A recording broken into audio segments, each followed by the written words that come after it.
Olá, seja muito bem-vindo. Mais uma vez, é muito bom estar em sua companhia. Eu sou o Kleber Werneck e a partir de agora você acompanha comigo as notícias do Brasil e do mundo. Vamos lá então?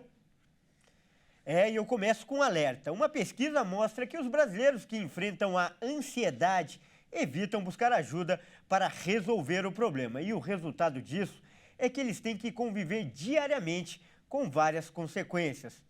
Apesar de 70% da população brasileira relatar sentimentos como nervosismo, ansiedade e tensão, mais da metade dessas pessoas nunca procurou um profissional de saúde para lidar com questões relacionadas a transtornos de ansiedade. A pesquisa divulgada nesta semana pelo Instituto Cactus, em parceria com a Atlas Intel, mostrou que, ao todo, 26% dos brasileiros relatam que foram diagnosticados com ansiedade. Dos que informaram ter sintomas, mas não procuraram ajuda, são mais de 65%. Os medicamentos também se mostraram presentes. Cerca de 27% dos entrevistados disseram ter utilizado medicamentos ou substâncias, como álcool e drogas, para auxiliar na hora de dormir. Os dados mostram ainda que mais de 70% dos entrevistados dormiram menos de 6 horas em pelo menos uma noite em 2 semanas.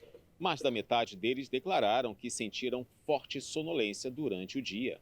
Segundo especialistas, quando a falta de sono se torna rotineira, a pessoa fica mais vulnerável a desenvolver quadros como depressão e ansiedade, além de piorar problemas psicológicos já existentes. Pesquisas da Universidade de Tel Aviv mostram ainda que quando ocorre a privação do sono, a área cerebral responsável por identificar ameaças é ativada. Diversos hormônios presentes em situações de perigo são liberados, fazendo com que o indivíduo apresente sintomas semelhantes aos de ansiedade, como, por exemplo, elevação da frequência cardíaca, sudorese, falta de ar e desconforto abdominal.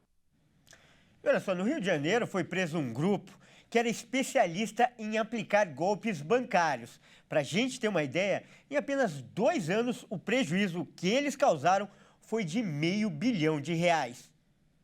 As segundas e terças-feiras são os dias preferidos para os golpistas exercerem os crimes.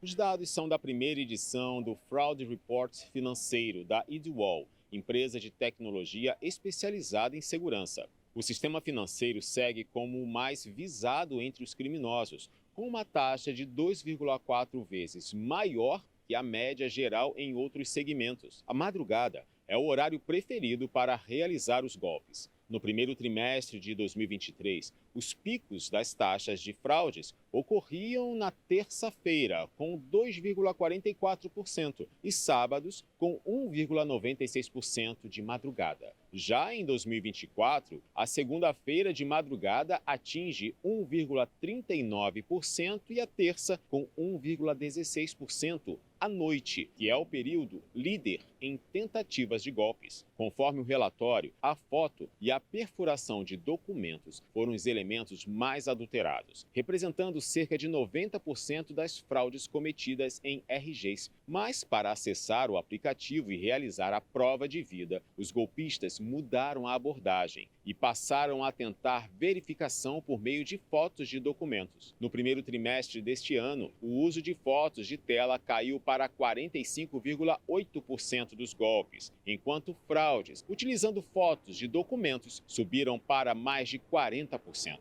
O levantamento explorou principalmente características, tendências e padrões de fraudes em cerca de 400 empresas, a partir da técnica de verificação documental, que se chama documentoscópia. Entram nesta análise a falsificação ideológica, o roubo de documentos e dados, além da identificação sintética, ou seja, quando uma identidade falsa é criada para cometer fraudes. A Idwall, que é especialista em gestão de identidade digital e soluções antifraudes, afirma que a queda de tentativas dos fraudadores pode ser atribuída ao avanço da implementação de ferramentas de segurança realizada pelas companhias no período. E olha só, a Assembleia Legislativa do Estado de São Paulo aprovou nesta semana um projeto que isenta os donos de veículos híbridos abastecidos com hidrogênio ou etanol de pagar o IPVA. Mas o projeto de autoria do governador Tarcísio Freitas não beneficia os veículos 100% elétricos, nem os híbridos movidos apenas a gasolina. No caso dos caminhões e ônibus abastecidos com hidrogênio, gás natural ou biometano, a isenção passará a valer daqui a 2 anos. E a medida, claro, não agradou os donos dos veículos elétricos. Isso porque eles entendem que não estão sendo recompensados por investir na emissão zero do poluente. Eu mudo de assunto agora para falar das notícias internacionais. Olha só, o governo da Colômbia anunciou que vai receber no país as crianças palestinas que ficaram feridas na faixa de Gaza pela guerra entre o Hamas e Israel. O Ministério de Assuntos Multilaterais disse que vai apoiar de forma humanitária as crianças palestinas que viajarão com suas famílias para a Colômbia para sua reabilitação. Bogotá não esclareceu quantas crianças serão atendidas nem quantas chegarão à Colômbia, cujo governo de esquerda apoia a causa palestina. Também não informou como serão auxiliadas a sair do território palestino. De acordo com o Ministério da Saúde da faixa de Gaza, mais de 37 mil pessoas morreram desde o início da guerra entre Israel e o Hamas. O presidente colombiano Gustavo Petro tem criticado repetidamente a resposta dos militares israelenses ao ataque mortal do grupo islamista em 7 de outubro. Na ocasião, comandos deste movimento que governa Gaza mataram 1.190 pessoas no sul de Israel. Bogotá cortou relações com o governo israelense em maio e anunciou no último fim de semana a suspensão das exportações de carvão para o país. Olha, agora uma notícia que muita gente vai gostar. Isso porque cientistas da Suíça criaram um chocolate mais saudável e sustentável. Eles utilizam não só os grãos do cacau, mas também outras partes do fruto que funcionam como adoçantes naturais. E quem não gosta de um chocolate? Pelo menos boa parte da população adora a guloseima.